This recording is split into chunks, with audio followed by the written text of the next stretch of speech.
Hello students, this video is about Ohm's law. So according to Ohms एक scientist थे जिन्होंने एक law दिया और उसी लॉ को उन्होंने अपने नाम पे ही रख दिया और उस लॉ को उन्होंने बोला ओम्स लॉ। तो उनके अकॉर्डिंग उनका लॉ क्या था कि करंट किसी भी कंडक्टर में जो फ्लो कर रहा है और हम करंट को डिनोट करते हैं कैपिटल आई से, is directly proportional to the potential difference, और पोटेंशियल डिफरेंस को डिनोट करते हैं हम कैपिटल वी से। इट मीन्स दैट कि जैसे जैसे हम पोटेंशियल बढ़ाएंगे वैसे वैसे करंट भी इंक्रीज होगा, या फिर इसको हम ऐसे भी लिख सकते हैं कि V is directly proportional to I, means current बढ़ा तो साथ में पोटेंशियल भी इंक्रीज होगा। लेकिन ये कब होगा, करंट कब डायरेक्टली प्रोपोर्शनल होगा पोटेंशियल पे, या फिर पोटेंशियल कब डायरेक्टली प्रोपोर्शनल होगा करंट पे, जब कुछ फिजिकल कंडीशंस लाइक टेम्परेचर और प्रेशर्स को हम कांस्टेंट रखें। ये कुछ फिजिकल कंडीशन अगर वो हमारी कांस्टेंट होंगी तब करंट पोटेंशियल के या फिर पोटेंशियल करंट के डायरेक्टली प्रोपोर्शनल होगा।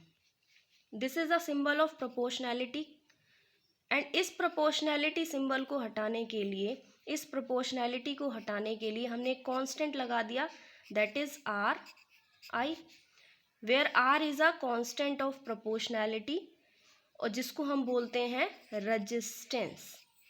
सो यहाँ से एक और टर्म निकल के आ गई रेजिस्टेंस, जिसको हम डिनोट करते हैं कैपिटल आर से, and it is called proportionality constant. So V is equals to R I, this is the equation of Ohm's law. तो आप देख पा रहे हो यहाँ पे ये इक्वेशन और एक इक्वेशन है y is equals to M x plus c, y is equals to M x plus c. ये इक्वेशन होती है स्ट्रेट लाइन की इक्वेशन। अगर कोई इक्वेशन आपके पास इस तरह इस फॉर्म में है, इट मीन्स उस इक्वेशन का ग्राफ कैसा होगा, straight line graph, where C is intercept. इसके बारे में ज़्यादा डिटेल्स आप 11th क्लास में पढ़ोगे। तो Y is equals to M X और v is equals to I R, ये दोनों थोड़ी सिमिलर सी इक्वेशन है।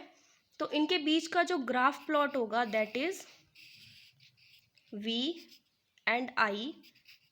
ग्राफ क्या कह रहा है, जैसे जैसे v बढ़ेगा वैसे वैसे करंट इंक्रीज होगा, and r is a proportionality constant.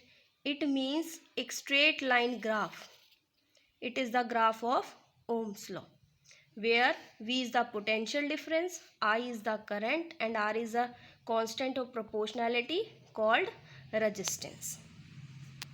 So this is simple Ohm's law.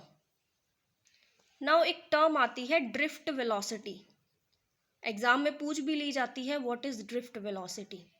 Drift velocity क्या होती है, आप यहाँ पे देख पा रहे हो दो डायग्राम है, it is also a conductor and it is also a conductor, ये दोनों ही कंडक्टर है। एंड कंडक्टर के अंदर इलेक्ट्रॉन्स, ये जो डॉट शो हो रहा है these are electrons. You know that कि कंडक्टर के अंदर पार्टिकल प्रेजेंट होते हैं, होल्स भी होते हैं, इलेक्ट्रॉन्स भी होते हैं। तो जब ये इलेक्ट्रॉन कंडक्टर के अंदर प्रेजेंट है, जब हमने इनके ऊपर कोई भी एक्सटर्नल फील्ड नहीं दिया, तब वो इलेक्ट्रॉन ऐसे रैंडमली मूव करते हैं आगे पीछे, इनका कोई मोशन पर्टिकुलर डायरेक्शन में नहीं है। और जब तक इलेक्ट्रॉन्स एक पर्टिकुलर डायरेक्शन में मोशन नहीं शो करेंगे तब तक वो करंट को कंडक्ट या करंट को कॉन्स्टिट्यूट नहीं करेंगे।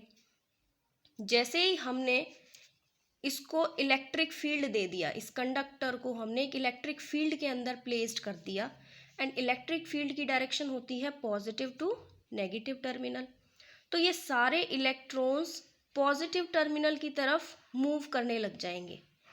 इट मीन्स अब इनको क्या मिल गई, एक डायरेक्शन मिल गई। तो एवरेज वेलोसिटी जो होगी इनकी, या एवरेज स्पीड जिससे ये इलेक्ट्रॉन्स ड्रिफ्ट कर रहे हैं या मूव कर रहे हैं एक पर्टिकुलर डायरेक्शन में, having a potential across its and, जिसके अक्रॉस, उस कंडक्टर के अक्रॉस क्या है, पोटेंशियल, एक तरफ पॉजिटिव एक तरफ दूसरा नेगेटिव टर्मिनल। तो इन इलेक्ट्रॉन्स की जो एवरेज स्पीड होगी that is called drift speed, या that is called drift velocity. तो जब तक ये कंडक्टर किसी फील्ड में नहीं था तब तक ये इलेक्ट्रॉन्स रैंडमली मूव कर रहे थे, इनकी एवरेज स्पीड 0 के बराबर है। लेकिन जब इसको एक इलेक्ट्रिक फील्ड में रखा, ये पॉजिटिव एंड की तरफ मूव करने लग गए, और जब इनकी इलेक्ट्रॉन्स की जो एवरेज स्पीड होगी which is called drift velocity, और इसमें कुछ ना कुछ इनकी एवरेज स्पीड आएगी, और वो कितनी आएगी वो आप 11th क्लास में स्टडी करोगे।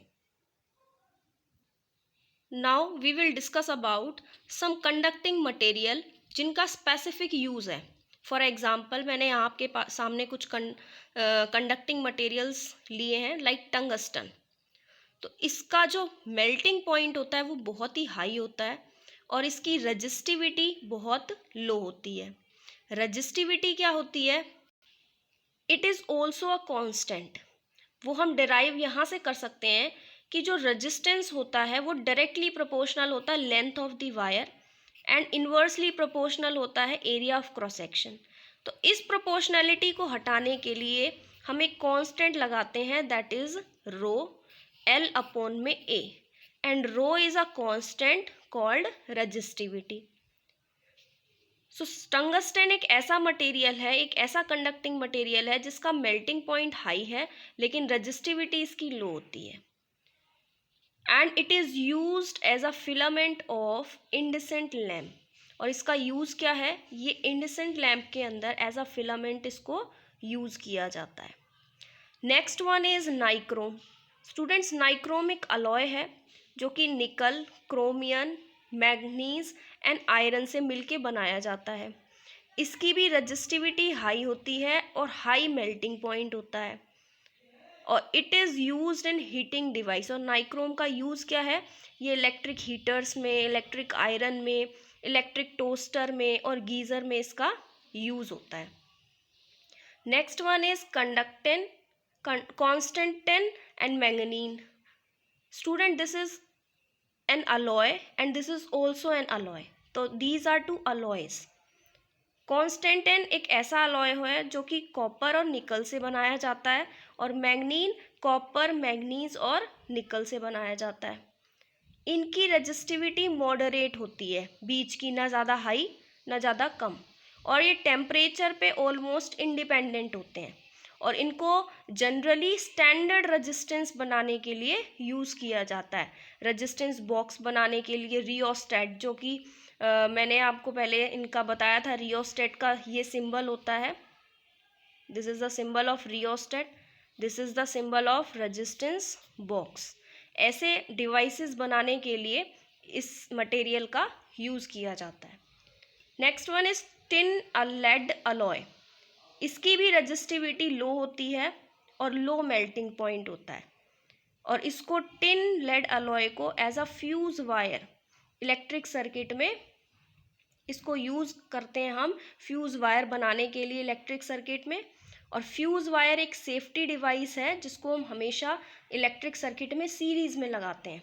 फ्यूज़ वायर इस तरह की होती है स्टूडेंट्स, ये मीटर में लगाई जाती है। इसमें इस तरह से एक फ्यूज़ वायर होती है। जब एक लिमिट से ज़्यादा करंट हमारे होम के अंदर आता है तब ये फ्यूज़ वायर क्या हो जाती है? मेल्ट हो जाती है, जिसकी वजह से वहाँ करंट का ब्रेक डाउन हो जाता है, और करंट के ब्रेक डाउन होने की वजह से जो हमारे घर के अप्लायंसेस होते हैं वो ख़राब नहीं होते। तो it is used as a safety device. Next one is copper and aluminium. Copper and aluminium are the metals जिनकी रेजिस्टिविटी लो होती है, एंड इनको जनरली इलेक्ट्रिक सर्किट्स में यूज़ किया जाता है एंड ट्रांसमिशन लाइन में। सिंस एल्यूमिनियम एक लाइटर एलिमेंट है, लाइटर मटेरियल है देन कॉपर, इसीलिए it is prefer to copper for long distance transmission. इसीलिए अगर हमें एक जगह से दूसरी जगह पावर को बाय ट्रांसमिशन लाइन के थ्रू हमें भेजना है तो हम एल्यूमिनियम को यूज़ करते हैं रादर देन कॉपर।